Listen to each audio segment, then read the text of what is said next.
This is Investor Perspectives. I'm the host of Investor Connect, Halty Martin, where we connect startups and investors for funding. In this episode, you'll hear about a new company in the software development sector called KiwiTech. Our featured guests are Dr. Vipin Agarwal, President and CEO at Northeast Biolab and KiwiTech investor, Rakesh Gupta, Chairman and CEO of KiwiTech, and Neil Gupta, co-founder and CIO of KiwiTech. Headquartered in New York, KiwiTech is a growing ecosystem of entrepreneurs, investors, and mentors that is leading innovation with a passion. They help early and growth stage companies build viable products, drive traction, raise capital, and scale their businesses.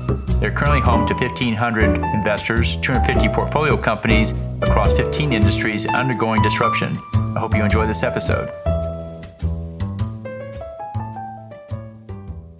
So, hello, this is Hall Martin with 10 Capital, where we help startups and investors connect for funding. I want to welcome everybody today to our presentation on KiwiTech, Why I Invested. Today, we'll have with us Neil Gupta, Rakesh Gupta from KiwiTech, and the investor in KiwiTech that we'll present is Dr. Vipin Agarwal. So before we kick it off, I'd love to have Rakesh give us a short description of KiwiTech for those who are not familiar with them, and we'll then talk with Dr. Vipin Agarwal afterwards. Rakesh? That sounds good. Thank you, Hall. So what I'll do is I'll just share my screen. Are you able to see that? Yes.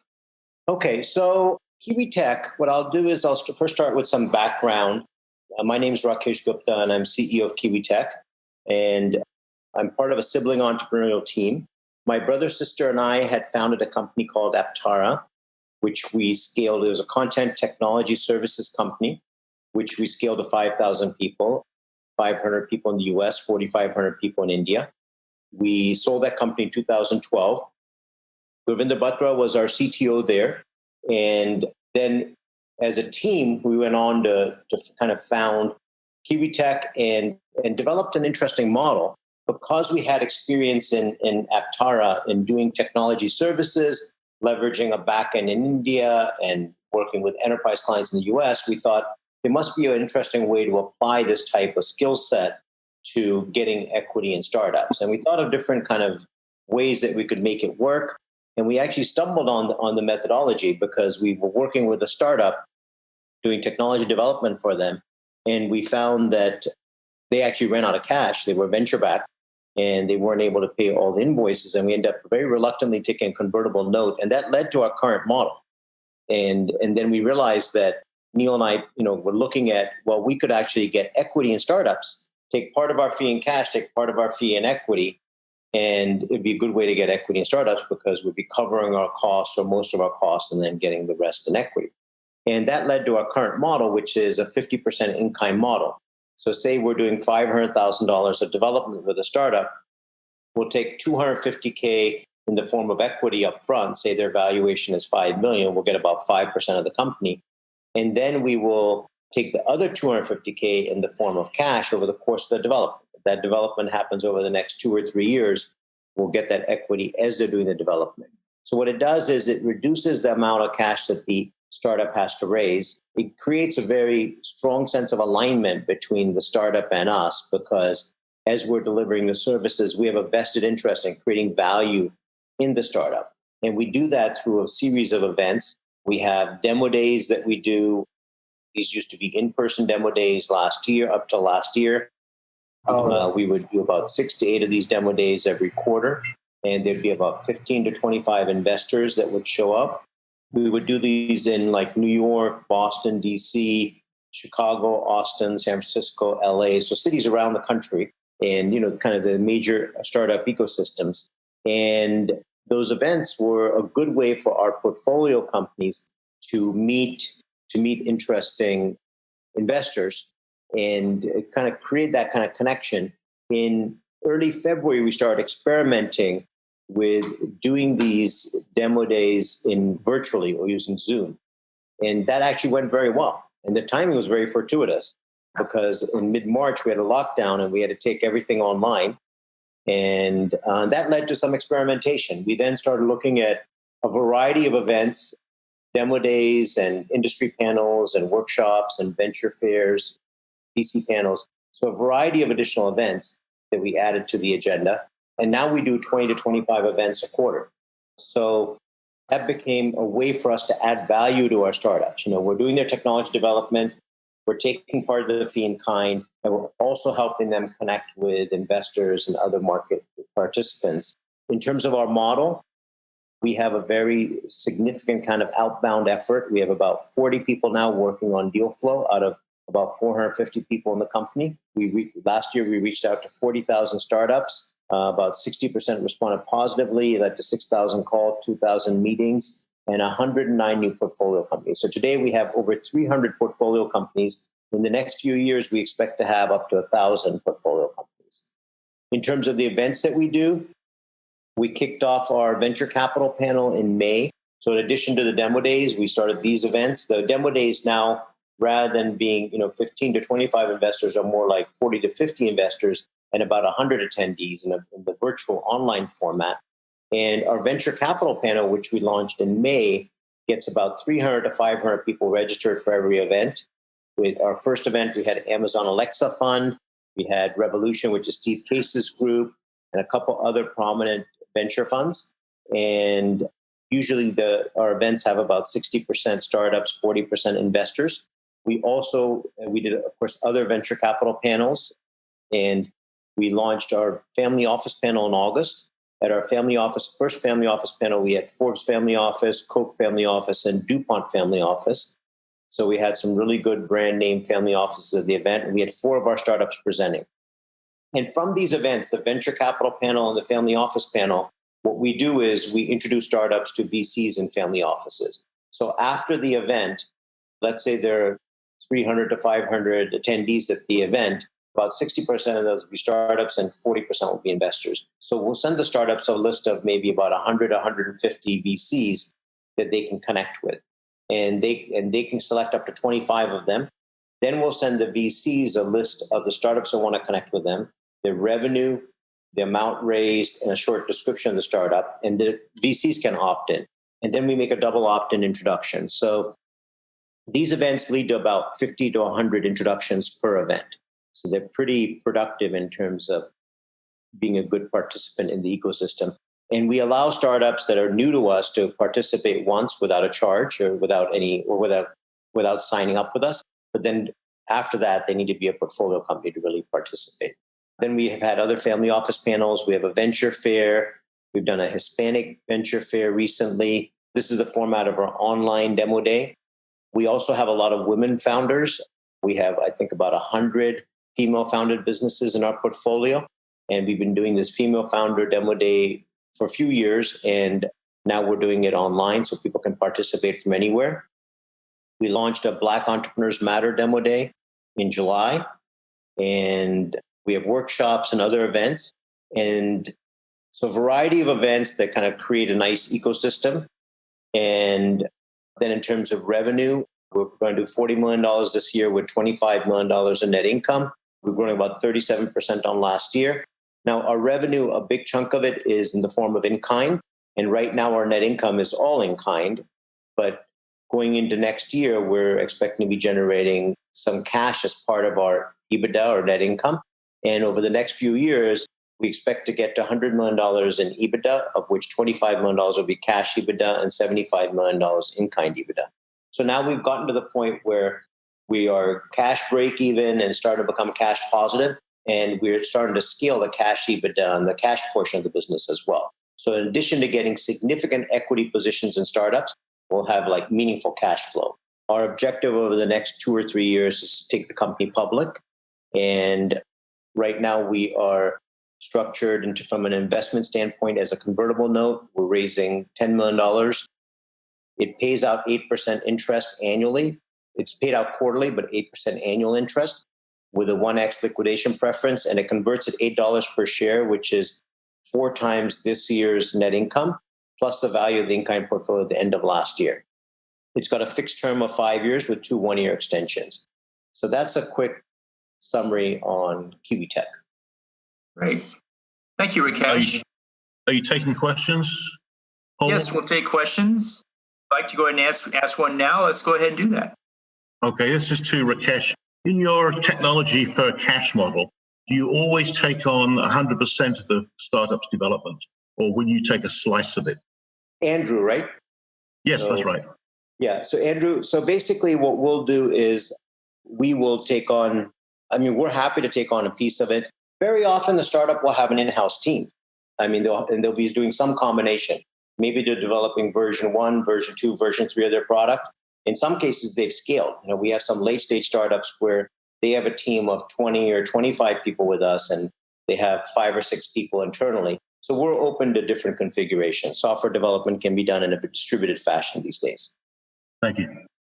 Great. Well, thank you for that question. And if anybody else has a question, let's put them in the chat box as we'll move now to Dr. Vipin Agarwal and be glad to answer those questions as we go along. So Dr. Vipin Agarwal is President and CEO at Northeast Biolab and is an investor in KiwiTech. I want to thank him for joining us today. And Dr. Agarwal, can we ask you a few questions? Sure. Love to. Great. So we're all very interested in your experience with KiwiTech and also as an investor.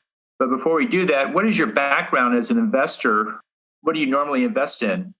So before I tell you about my background as an investor, I would like to tell you about myself. And I'm the founder and president of a biotech company, Northeast Biological Laboratories. And that's where I, pretty much invest most of my time right now. And I also have a small real estate company, RV Associates, which we also manage with my family. By profession, I'm a scientist, and I have my doctorate degree in chemistry and also did my MBA. So as I mentioned that I have my PhD degree and an MBA. So because of my background, I dig deep into things before I invest. And I take the same approach while doing some investments.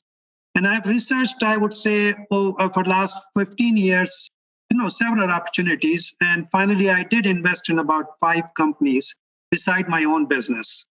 And I always take a long-term perspective when I'm doing the investments. Because, when you're doing a startup, you don't expect like a stock market turning around in next day or, month or so. So it has to be a really long-term approach.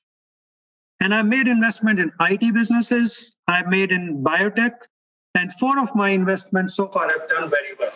One of the biotech just went public about 2 years back. And if within 5 years of our investment, we made over 100-fold in that one. The second investment was an IT company, which grew very well and up for sale right now. And we expect to close that with about 10-fold return in 10 years. Third one is, of course, KiwiTech, which we are talking about it. And this company has grown about 15-fold since the time my initial investment. We expect this company to grow fairly well and hope to reach to $1 billion mark in a few years or have an exit prior to getting to that point. Great. And so what made you decide to invest in KiwiTech? Okay, well, it's like I said before that I do dig deep into before I do any investment. And this happened to be one of the investment where what I liked about the company was primarily, I would say, the team first. And I can point out a couple of things with regards to the team.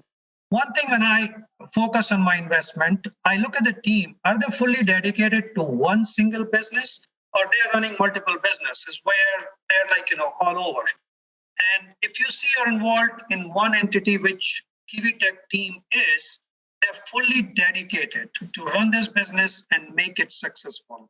And that was my primary reason. And of course, along with that, their model has been a phenomenal model where they invest into startups and get equity as well as cover their cost. So that's another reason why I thought this is a good opportunity.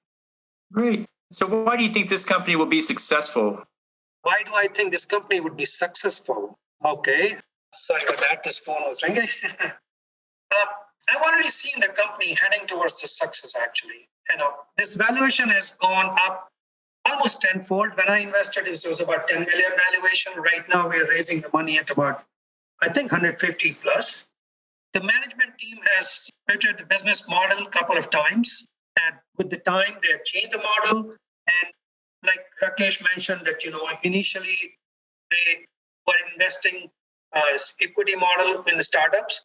So what I noticed that in the beginning, there was really not a very great selection process. And with time, we have come along and now were very selective in choosing the companies where they would invest into equity. Otherwise, they'll take the whole cash model.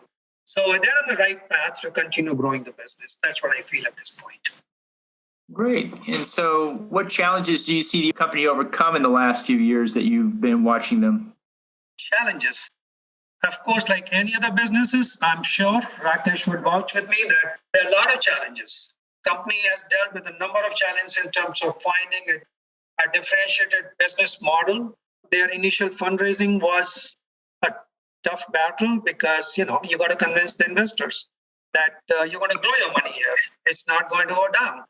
So now they have a great marketing tool in place to bring the new clients on board. These includes virtual events to bring investors and startups together, as we are doing one of these events right now. And typically these events cost to a lot of parties, but here, thanks to 10 Capital as well, these investors and startup, everybody you can bring at no cost. So this is a little unusual. And the screening process for the startup companies have streamlined to pick good companies, as I mentioned before. So in-kind business model is working out very well. And since now the cash flow is pretty good at this point, they're a break-even point, I feel that right now, company is doing very well and it's on the good growth path. So that's where I feel that even though the challenges are there in the company, but we're in the right direction at this point. And for those in the audience, if you have any questions, feel free to put those in the chat box. We'll get to those here shortly. So next question, Dr. Agarwal, is how are you helping the team? Okay, how am I helping the team? Well, what should I say about that part? I mean, team is a great team, and obviously anybody can use help, and I try to do my 2 cents over there.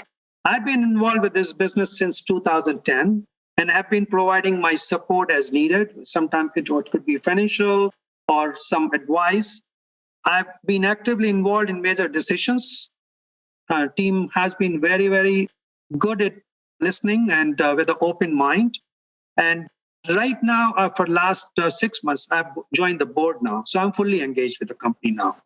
So my primary goal is to have a long-term strategy for the business and ensure that they're able to deliver on the potential of the company. So we are focusing on really see what we can do in next 3 to 5 years time frame. So I've been focusing on cost management, marketing strategy, acquisition, and providing my honest feedback to the management company. There are differences. We go back and forth and try to figure it out the medium ground where we know that is in the best interest of the company. And that's my input right now. Right. And so what excites you most about this opportunity that you think will eventually come to fruition? So when you say what excites me from an investor's perspective, or can you give me a little bit more clarification? What do you think is the most exciting part of investing in KiwiTech? When you invest, what do you feel the most excitement from? Okay, so what I would say from my excitement point of view, what I see is it's a model where it's a shared equity model where I see that what KiwiTech is doing is they're convincing the companies where they're putting the equity model there is they believe in that company. So they're more like a partnering with the companies and helping those startups to grow as well. So, I mean, I would say at this point, there are probably about over 400 companies in the portfolio. And I would say about 20 or 30 of those companies are doing fairly well. And some of them have really come to the point where, I would say even half a dozen companies, if they do very well, our investment in the company will pay off multiple times. So it's not only the gain for the KiwiTech, the way I see it, it's really helping those startups as well. So it's like a really nice way to work together and appreciate those companies and gain some value out of that as well. That's great. Sounds like you have a good portfolio there at KiwiTech. Our last question is, what else should investors know about this deal that we haven't covered yet? I think we kind of covered most of it, I would say. A lot of stuff we have covered about KiwiTech and about what their model is, what their cash flow at this point is, what we see in the future. I think right now the company is on the right path. They are cash positive. We are looking for some acquisitions at this time to grow even faster. There are different ways to invest in the company right now, and it could be a convertible note, or it could be direct debt with a fairly good return, about 12%, which in this market, you're probably not going to get anywhere. And those debts are pretty secure because they are like a secondary. So any downturn also, there's, those debts are guaranteed to pay at this point because company doesn't have much debt. So I feel that very confident that those will be very secure. So I think it's a very minimal risk to invest in the company, but the growth potentials are huge. Great. Thank you for your information. For those on the webinar, if you have any questions, go ahead and put them in now. Rakesh, would you like to give us any updates about the detailed terms of the investment itself? Well, I think the way we structure this in a way that is appealing to individual investors, family offices, and because with the current pay on the convertible note of 8%, along with the upside on the equity, it creates a nice balance. You get kind of like a current pay, some current income in a very low interest environment today. That current pay is attractive, and there's also upside on the equity. So I think that's good. In terms of where we are, our target was to raise about $10 million. Things have picked up for us. We've raised 3.75 so far. We have $2.4 million in additional commitments. So we're, I think, tracking well, especially given the environment in terms of raising this round, and excited about what it can bring in terms of acquisitions. As Dr. Agrawal was mentioning, we have some interesting acquisitions that we're looking at. We're looking at acquiring a finance and accounting company. We've made an offer on a company. It's a small finance and accounting company. So our plan is to start with one small acquisition, about $3.5 million in revenue is one we're looking at right now. And then next year, we'd like to acquire a larger marketing services company. So that would be more on the order. And Hall, if I could just share a couple slides on this, if you like, in terms of. Sure. If you'd like to share the screen, we have time. Go ahead. Yeah. So I'll just do that and give a little more background on that, because I think that's additive to our model and it's an interesting addition. So basically, we have our technology development services, which is the core KiwiTech model, right? And we have a LOI out on a finance and accounting company. So we're hoping to close this transaction in the next 30 days or so. And then next year, we'd like to acquire a larger digital marketing company, probably $20 to $25 million in revenue and $5 million in EBITDA. And what this will start to do is really start to build up the cash EBITDA along with the in-kind EBITDA. And it leverages our offshore capability because we can use our offshore capability to drive better gross margins on these businesses. And also what it does is we can drive their top line with our portfolio of companies, and not just offering technology development, but also finance and accounting and digital marketing, almost like a shared services for startups. You have a lot of large companies that offer shared services to enterprises. This becomes shared services for startups with collaboration on equity and collaboration in terms of capital formation. So this is part of what we're looking at in the future to really scale this business and get it kind of IPO ready. So my next question is, can you talk a little bit about some of the portfolio companies that are doing well? Dr. Agarwal talked about the number of companies that were at the top of the funnel, which sounded great. Can you talk about one or two that are good and representative examples of your portfolio and who you've been working with these past few years? Good question, Hall. So basically, to give some examples, as Dr. Agrawal mentioned, there's some companies that are doing quite well. Urban FT is an example of one of these companies. We have $2 million of equity, in-kind equity at book value in Urban FT now. And we've invested from a $10 million valuation up to a $100 million valuation. Today, our equity is worth about $3 million. The company this year is projected to do about $20 million for 2020. And we believe upon exit, our equity will be worth about $9 to $11 million. So this is a place where, we started with a company pre-product, pre-revenue a few years ago. They've now scaled, and we think they can scale to about $80 million over the next few years. They're a digital banking SaaS platform, so they'll get multiples of 5 to 10 times revenue on exit. So that would give us a nice, probably 4 to 5x on our investment. Another interesting company is a company called Hungry. This is a technology platform for catering. This company, we invested $150K at an $8 million valuation. Invested meaning our in-kind equity. When I say invested, they raised money at $100 million earlier this year. They had a $14 million run rate at the end of last year. And we think this company is tracking, they had a very nice pivot during the pandemic, actually are on track to double by the end of the year. So we think this company is on a path to being a unicorn over the next few years. So that would give us about a 50x on our investment if that works out. So these are just a couple examples. There's another Uber for Buses company, which is doing an interesting transaction right now that'll put on a path to significant growth. We have about $1 million in equity at book value. We believe over the next few years that could be worth more like $12 to $18 million to us.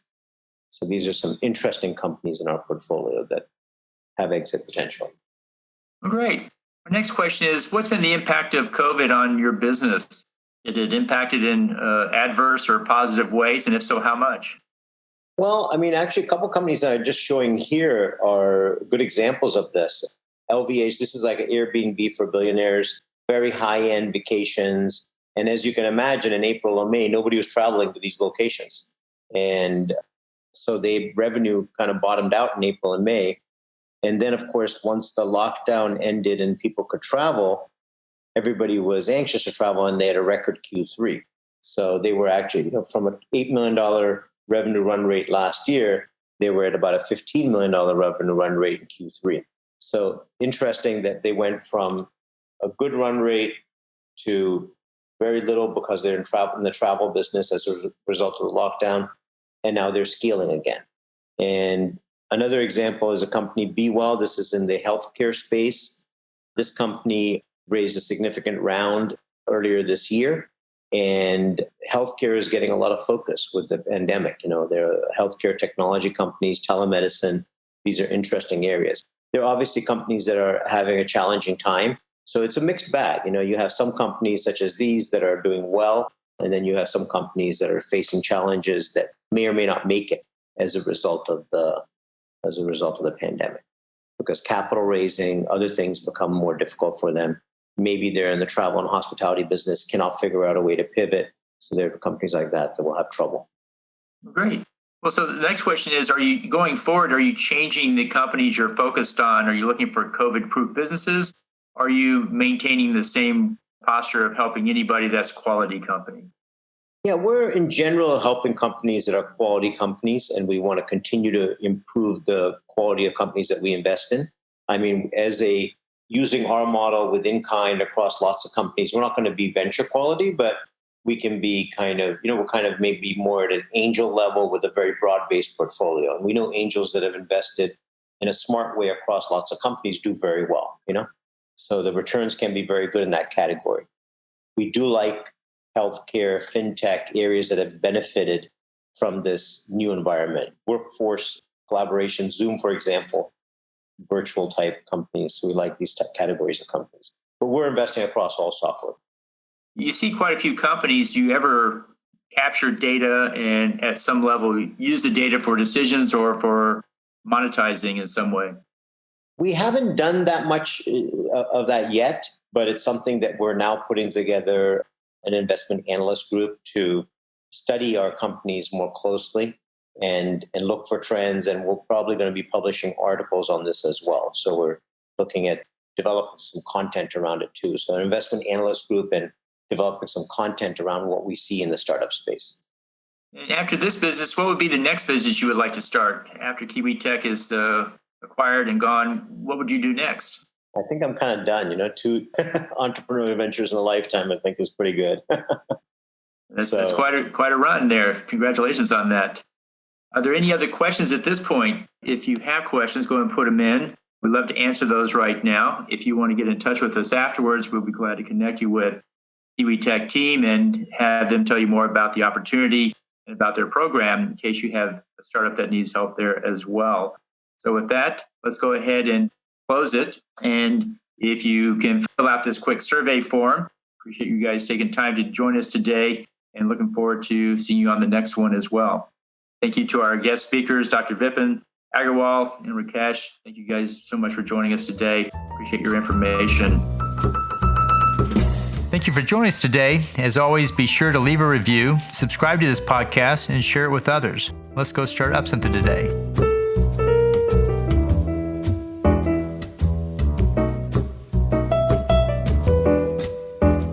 Halti Martin is the director of Investor Connect, which is a 501c3 nonprofit dedicated to the education of investors for early stage funding. All opinions expressed by Hall and podcast guests are solely their own opinions and do not reflect the opinions of Investor Connect. This podcast is for informational purposes only and should not be relied upon for the basis of investment decisions.